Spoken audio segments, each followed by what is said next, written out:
Hello guys! Gagawa tayo ngayon ng pastel bun.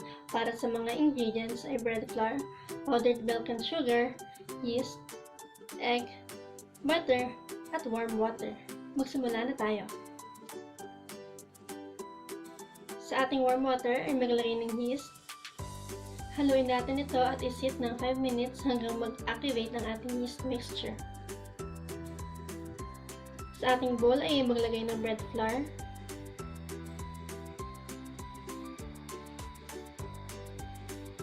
Ilagay na rin na natin asukal at powdered milk, pinch of salt. Haluin lang muna natin ito mabuti.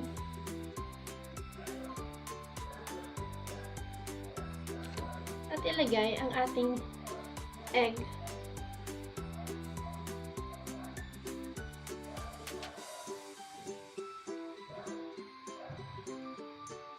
Ngayon naman, ilagay na natin ang ating yeast mixture. Haluin lang natin ito hanggang maging dough na siya.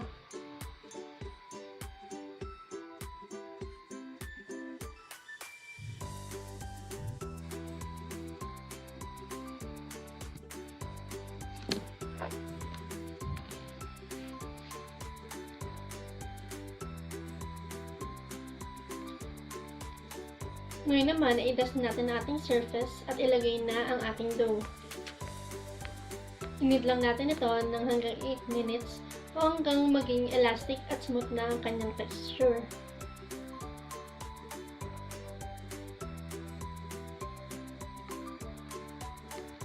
Ilagay na rin ang ating butter at inid ulit ito.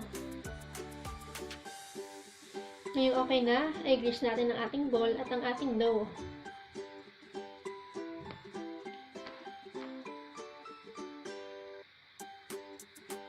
I-cover natin ito ng ating malinis na cloth for about 1 oras o hanggang tumawag ng size. Sa ating filling ay condensed milk, butter, milk, at egg yolk. Sa ating pan ay ilagay lang ang condensed milk, ang ating egg yolk, at ang milk. Ito nga pala yung niluluto ko under low heat. Haluin lang natin ito maigi.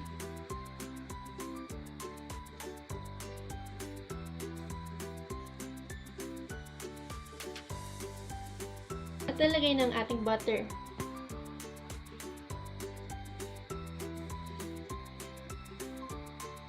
Gradually add our cornstarch. Ito ay para magtikin ng ating mixture. Niluluto ko nga pala ito hanggang 15 minutes o kayong bahala hanggang ma-achieve nyo ang desired na thickness ng ating filling.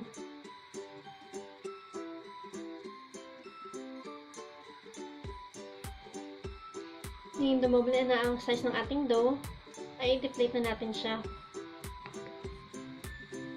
I-weigh natin ang ating nagawang dough ng 35 grams. Sa ating ingredients nga pala ay nakagawa ako ng 9 pieces.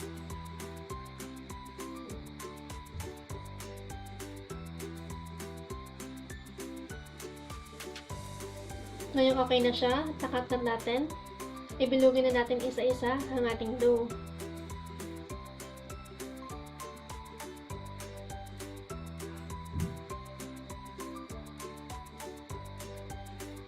Ngayon na bilugan natin, ay i-roll na natin siya para paglagyan ng ating yema filling. Sa paglalagay ng ating yema filling ay 1 tablespoon. At i-secure lang natin ang gilid ng ating dough para hindi lumabas ang ating yema filling. Bilugin lang ito para ma-secure.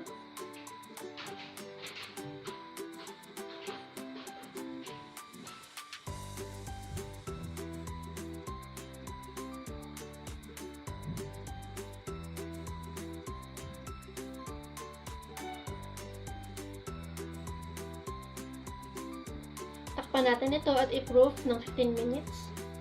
At i-preheat ang ating pan ng 10 minutes. Ngayon okay na.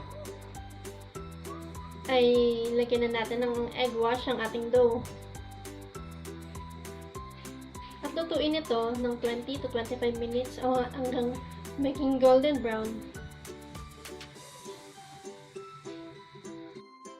At ayan, luto na ang ating pastel bun. Thank you for watching!